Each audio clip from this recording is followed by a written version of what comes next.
Jangan lupa like dan subscribe ya. Terima kasih. Kita lanjut lagi ceritanya. Cerita novel, Kutukan Tumbal. Episode 14. Menutupi Rahasia. Penulis, Zain Novelis. Sudah 2 minggu sejak kepergian dia. Kehidupan Kayla terasa seperti surga. Normal, mempunyai banyak teman. Dia hanya perlu menghindari firasat-firasat buruk yang ia lihat melalui mata batinnya, termasuk firasat buruk tentang jin. Dengan begitu, dia bisa aman. Dina menyenggol lengan Kayla. Kayaknya jin ngelihatin lo tuh. Kayaknya dia suka, deh, sama lo, Ibu Debbie. Kayla tertawa kaku. Nggak mungkin lah. Kalian ada-ada aja, deh. Kita tuh nggak mengada-ngada kali. Kai, sanggah Debbie. Coba lo perhatikan gerak-geriknya si jin. Pasti matanya tuh lihatin Elo mulu. Iya betul. Dina mengangguk membenarkan. Gue pernah mergokin dia nyuri-nyuri pandang ke Elo, Kai. PR matematika yang kemarin, kalian dapat nilai berapa? Tanya Kayla. Debbie berdecak. Tuh, kan, mengalihkan pembicaraan lagi. Iya, nih, Kayla nggak seru. Tiap kali bahas jin, pasti selalu aja mengelak. Bibir Dina mengerucut. Aduh kalian ini gimana, sih? Yang perlu kita bahas tuh pelajaran. Bukan cowok. Kilah Kayla. Halah sok-sokan lo bahas pelajaran. Lo sendiri nggak pernah masuk perpustakaan tuh. Sindir Debbie setengah bergurau. Kayla tercenung. Debbie benar. Sudah sebulan lebih Kayla bersekolah di SMA 5 Pelita. Hanya 1 kali Kayla pernah memasuki perpustakaan. Di mana perpustakaan itu adalah bekas kamar jenazah yang penuh dengan arwah-arwah pasien yang mati penasaran. Kayla yakin, pihak sekolah sengaja menutupi fakta bahwa gedung sekolah merupakan bekas rumah sakit pasca kemerdekaan yang beralih fungsi. Fakta itu disembunyikan mungkin agar image SMA 5 Pelita di mata masyarakat tetap bagus. Kok malah bengong, sih? Tegur Debbie, membuat mata Kayla mengerjap. Ayo kita ke perpus, yuk. Gue nyari buku buat tugas klasifikasi tumbuhan, kata Dina. Ya udah ayo. Timpal Debbie penuh semangat, merangkul lengan Dina lalu berjalan menuju perpustakaan. Langkah mereka terhenti saat Kayla tidak mengikuti mereka dari belakang. Keduanya berbalik dengan dahi berkernyit heran. Ngapain lo masih berdiri di situ? Ayo kita ke perpustakaan. Ajak Dina. Gawat. Kalau aku bilang tentang makhluk-makhluk astral itu, pasti mereka menganggapku aneh. Aku tidak mau hidup seperti saat SD dan SMP. Aku tidak mau hidup tanpa mempunyai teman. Karena itu, aku harus menyembunyikan kemampuanku, pikir Kayla. Ayo, Kai, ajak Debbie. Kayla mengangguk enggan, lantas berjalan cepat menghampiri kedua temannya. Mereka bergegas menuju perpustakaan yang berada tepat di belakang musola. Bulu kuduk Kayla mulai berdiri. Dia melihat banyak sekali arwah-arwah berkeliaran di sepanjang lorong menuju perpustakaan. Makhluk astral yang berhasil mengalihkan pandangan Kayla adalah sesosok wanita tua dengan usus yang keluar dari dalam perutnya dengan darah berceceran. Kayla, kalau jalan lihat ke depan, dong. Jangan lihat ke samping. Dina beralih berjalan ke belakang Kayla, mendorong pelan pundak Kayla agar Kayla tak berjalan begitu lambat. Kayla bergidik takut saat memasuki perpustakaan. Matanya terpejam saat mendapati sesosok arwah dengan banyak bisul di sekujur tubuh. Sementara kedua bola matanya keluar, berambut panjang sebahu namun sangat tipis. Hanya satu kata yang terbesit dalam pikiran Kayla, yaitu mengerikan. Rak buku biologi bagian sana deh kayaknya. Ayo. Debbie meraih pergelangan tangan Kayla lalu mengajaknya menuju rak bagian barat. Kayla bertambah merinding saat menjumpai sesosok genderuwo berbadan tinggi besar, bermata merah, mempunyai 2 taring yang keluar, dan berbulu hitam lebat. Sosok itu juga memiliki cakar. Namun, sebisa mungkin Kayla membungkam mulutnya agar tidak berteriak. Di dalam perpustakaan tersebut, ada banyak sekali makhluk astral tak kasat mata oleh orang biasa.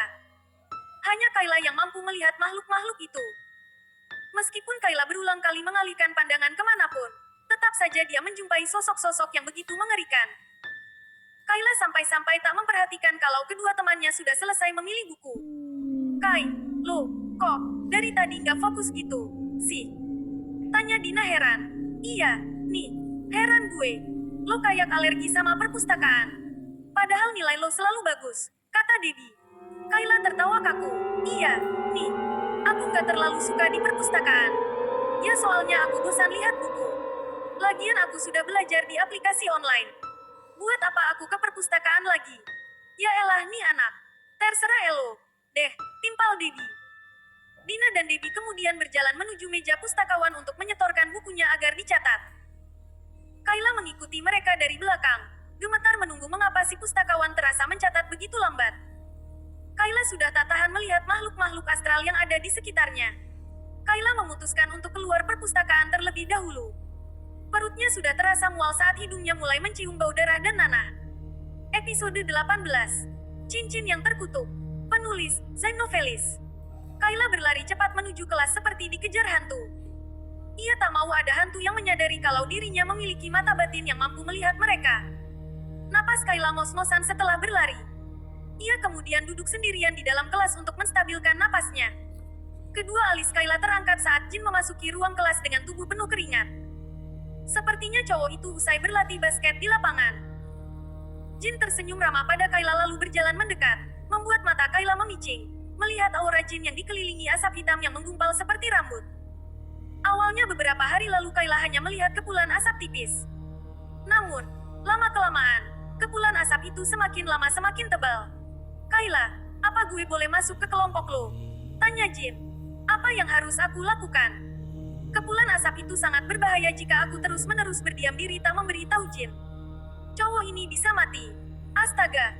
Tapi, aku juga nggak mau rahasiaku terbongkar, pikir Kayla. Apa yang harus aku lakukan?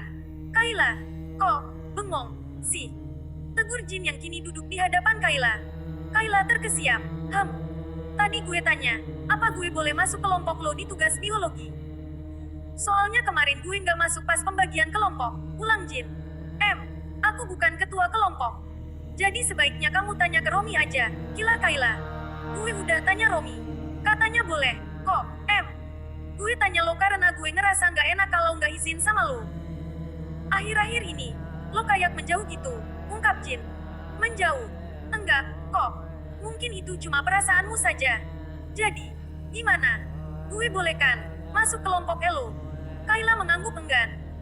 Iya, boleh. Gue boleh tanya sesuatu nggak? Boleh. Kenapa lo kayak risih gitu pas ngomong sama gue? Risih? Kayla terkekeh kaku. Kamu sepertinya terlalu berburuk sangka padaku. Enggak, kok. Buktinya, lo nggak mau duduk di sebelah gue. Sampai tukar bangku sama anak lain segala. Apa namanya kalau nggak risih? Aku tidak risih. Hanya saja aku ingin menghindar darimu, ungkap Kayla tegas. Kenapa? Kenapa lo mau menghindari gue? Kayla terdiam sejenak, mengamati asal dari kepulan asap yang sambung menyambung seperti rambut hitam yang seolah ingin menjerat Jin. Kepulan asap itu berasal dari cincin emas yang dipakai Jin. Kepala Kayla mendadak pusing. Sekelebat tayangan tampil begitu saja dalam kedua bola matanya. Dia melihat seseorang menjual boneka emas Paliem ke sebuah toko yang menjual perhiasan. Pemilik toko itu lantas melebur boneka emas itu dan mengolahnya menjadi sejumlah perhiasan. Tak lama setelah itu, seorang wanita membeli cincin dan memberikan cincin itu pada Jin. Kayla, kenapa? Kenapa lo menjauhi gue? Ulang Jin sedikit geram. Kayla lagi-lagi terkesiap. Ia sekarang mengerti mengapa Jin dikelilingi asap hitam yang begitu berbahaya. Satu-satunya hal yang dapat menjauhkan Jin dari kematian adalah dengan membuang cincin itu ke laut. Terlebih lagi, akhir-akhir ini Jin sering izin sakit. Tetap saja aku nggak bisa memberitahu Jin tentang hal mistis dari cincin yang ia pakai. Tapi, kalau Jin mati gara-gara aku tetap diam, aku bakal merasa seperti pembunuh, pikir Kayla. Tapi aku takut rahasiaku terbongkar kalau aku ngasih tahu Jin. Kenapa lo nggak jawab, Kai?